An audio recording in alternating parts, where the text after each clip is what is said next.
Full House star Bob Saget cause of death release. We have the update. And February is Black History Month, and we have another story about an influential woman of color. Flashback from the past, another Throwback Thursday coming your way.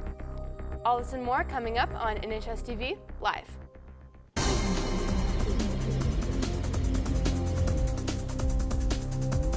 We start with an update on the tragic death of America's dad and comedian Bob Saget. According to a statement by Saget's family and the Orange County Medical Examiner's Office, it was said that the Full House alum accidentally hit the back of his head, thought nothing of it, and went to sleep. Saget was pronounced dead at 4:18 in the afternoon in the Florida hotel room on January 9th. The Orange County Medical Office said that the autopsy was performed and all testing and further studies have been completed. Last night, Nintendo announced all the games coming out this year, and I have to say, it's a pretty interesting lineup. Many are excited for every game on this list, and some of the ones to highlight are Mario Strikers, a Soccer Mario mix, and Splatoon 3. Those are just some of the traditional, well-known games. Now, moving on to throwbacks, we have the 2008 DS game Star Wars: The Force Unleashed and Assassin's Creed Ezio Collection. Some newer games we're excited about are Fire Emblem Warriors, a game where you play as knights protecting the kingdom from unknown forces, and No Man's Sky, a game where you play as an astronaut pursuing your space dreams. Many are excited for these releases, and I can't wait to see how they turn out. Now, while we're making the switch to school news, we have Cole Richardson sit down with Miss Jackson to talk about if large group gatherings are back and what that means for us.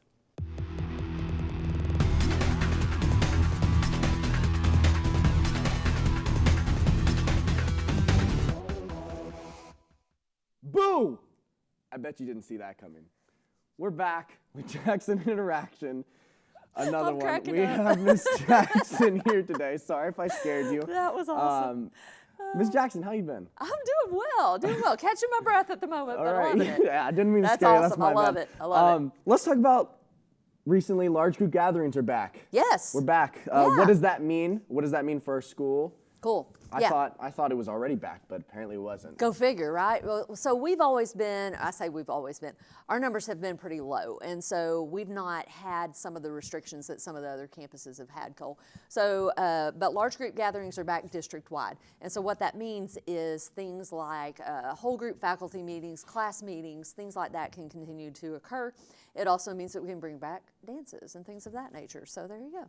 Ooh, okay. Yeah. We got to look out for that Mardi Gras dance. There you go. Coming up. Also, speaking of decisions by administration, we just had 2 snow days. Yes. And there's been talk about having to make those up. Yes. What is the progress on that? Okay. And what were the options? How were we going to have to make those up? Okay, so back in the old days when I was in school, we went by days, and so you would have to make up the days of school. Now we make up minutes, and so because it's instructional minutes, I know that's crazy, right? But because we make up instructional minutes, we have some options available to us, Cole. We can do either come back on February 21st, which is supposed to be a holiday for us. We can take that as a regular school day. We can add a day to the end of the school year, or one of the proposals is to add 7 minutes onto the end of each school day for the rest of the school year. So there's a vote going out to the community. I say vote, it's input really. So just because the community all says, well, we want this, doesn't mean that's necessarily what we're going for. But Dr. Warren and his cabinet will make a decision based on that input of staff, and other factors. And they're still deciding on it, right? They're still working on it. They should have a decision this week. All right, awesome. Yeah. Thank you for tuning in to today's Jackson Interaction, and we'll see you all next week. Have a good week.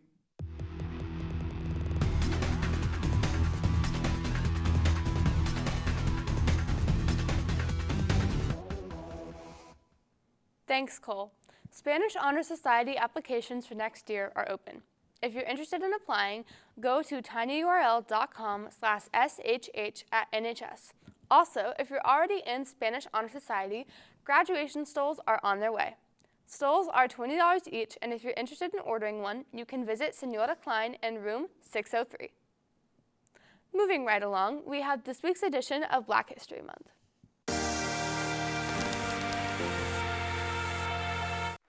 Shirley Chisholm, the first African-American woman in Congress and the first woman and African-American to seek the presidential nomination, stood up against long-held tradition within an institution that's slow to change. She lived with her maternal grandmother in Barbados, where she received her childhood education.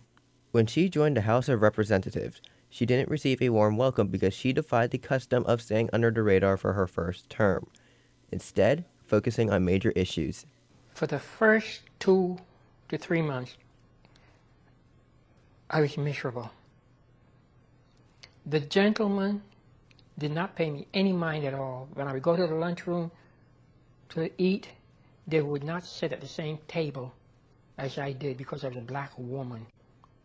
Her bid for presidency was unheard of, enhancing her national profile.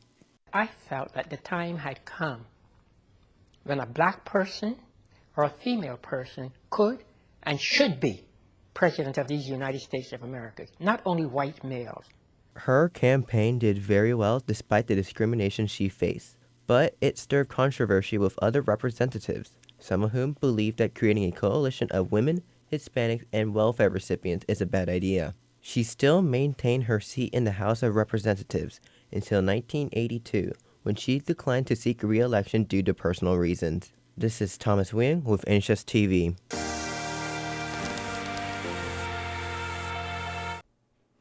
There are some great niche things when you take the time to dig through the past. This week edition of Throwback Thursday brings us some history that is more recent than they appear.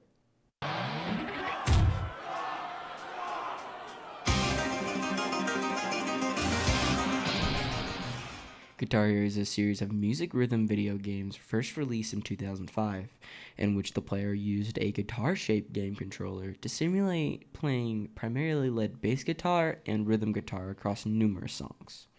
Players match the notes that scroll on screen to colored fret buttons on the controller, strumming the controller in time to the music in order to score points and keep the virtual audience excited. Some mainstream bands included being Metallica, Tenacious D, Kiss, Iron Maiden, Guns N' Roses. These familiar bands all had their hot singles played on this classic video game.